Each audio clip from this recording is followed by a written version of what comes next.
प्रत्येक घरातील अन्नदेला माझा नमस्कार। आज आपण उन्हाळ्यासाठी स्पेशल आणि खास पाहुण्यांसाठी व मुलांना आवडेल अशी झटपट बनणारी रेसिपी करणार आहोत। आज आपण करणार आहे फ्रूट कस्टर्ड, जे की अगदी आपण झटपट बनवून रेडी करू शकतो। त्यासाठी मी कढई गरम करून घेतली आहे। कढईमध्ये मी अर्धा लिटर दूध घातले। आपण गाईचे किंवा म्हशीचे आपल्या आवडीनुसार दूध घेऊ शकतो।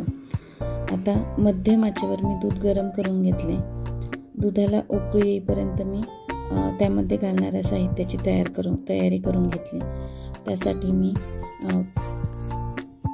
एका बाउलमध्ये 2 चमचे कस्टर्ड पावडर घेऊन ती आता व्यवस्थित मी दुधामध्ये मिक्स करून घेणार आहे। ती मिक्स करत असताना त्यामध्ये गुठळ्या होणार नाही याची व्यवस्थित काळजी घ्यावी लागते। हे मिक्स करत असताना मी गरजेनुसार त्यामध्ये अजून दूध ॲड करत गेले। त्यानंतर व्यवस्थित अशी सॉफ्ट, हे बघा तुम्ही इथे बघू शकता, आता व्यवस्थित अशी सॉफ्ट त्याची पेस्ट तयार झालेली आहे। उकळी आलेल्या दुधामध्ये मी साखर व ती कस्टर्ड पावडर घालून घेतली। त्यानंतर व्यवस्थित ते चमच्याने ढवळून घेतले। माझ्या कस्टर्ड पावडरला व्हॅनिला फ्लेवर कमी येत असल्यामुळे मी वरून पुन्हा एकदा 6 ते 7 थेंब व्हॅनिला एसेन्स टाकून घेतले व ते व्यवस्थित दुधामध्ये मिक्स करून घेतले। हे आधी व्यवस्थित मिक्स केल्याच्या नंतर बदामाचे काप घालून घेतले। तुम्ही तुमच्या आवडीनुसार काजूचे कापही घालू शकता। आता हे मिश्रण आपल्याला एकसारखे हलवत राहायचे आहे। आपण ते व्यवस्थित हलवले गेले नाही तर ते खाली चिकटू शकते, त्यामुळे ते एकसारखे हलवायचे।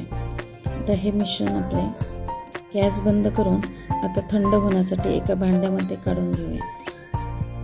हे मिश्रण थंड झाल्यानंतर त्यामध्ये मी सफरचंदाचे काप, डाळिंबाचे दाणे, कलिंगड, द्राक्षे जे की कट केलेले आहेत आणि केळीचे पीस असं मी सर्व व्यवस्थित घालून सर्व मिक्स करून घेणार आहे।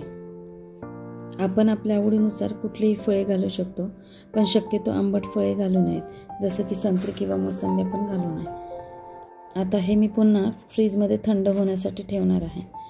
हे बघा, आता हे थंड झाल्याच्या नंतर मी आता सर्व करणार। हे थंड झाल्याच्या नंतर खूप जास्त घट्ट पडते, म्हणून आपण बनवत असताना ते हलकेसे पातळ राहू द्यायचे आहे। बाउलमध्ये काढल्यानंतर त्यावर पुन्हा आपण वरून काही डाळिंबाचे दाणे व बदामाचे काप घालून घेणार आहे।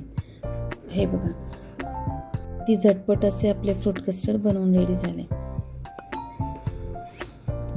वाव, टेक्स्चर आणि कलर तर तुम्ही बघा खूप छान बनला आहे आणि हे चवीलाही खूप छान लागते। हे बघा, उन्हाळ्याच्या सुट्ट्यांमध्ये मुलांना दुपारच्या जेवणासाठी थंडगार मेनू तुम्ही नक्की ट्राय करा। दूध व फळे एकत्र केलेला पदार्थ असल्यामुळे शक्यतो हा रात्रीच्या जेवणात बनवणे टाळावे। तर मग कशी वाटली सर्व अन्नदांना माझी रेसिपी? जर तुम्हाला आवडली असेल तर माझ्या अन्नदा पाककृती या चॅनलला लाईक, शेअर अँड सबस्क्राईब करा।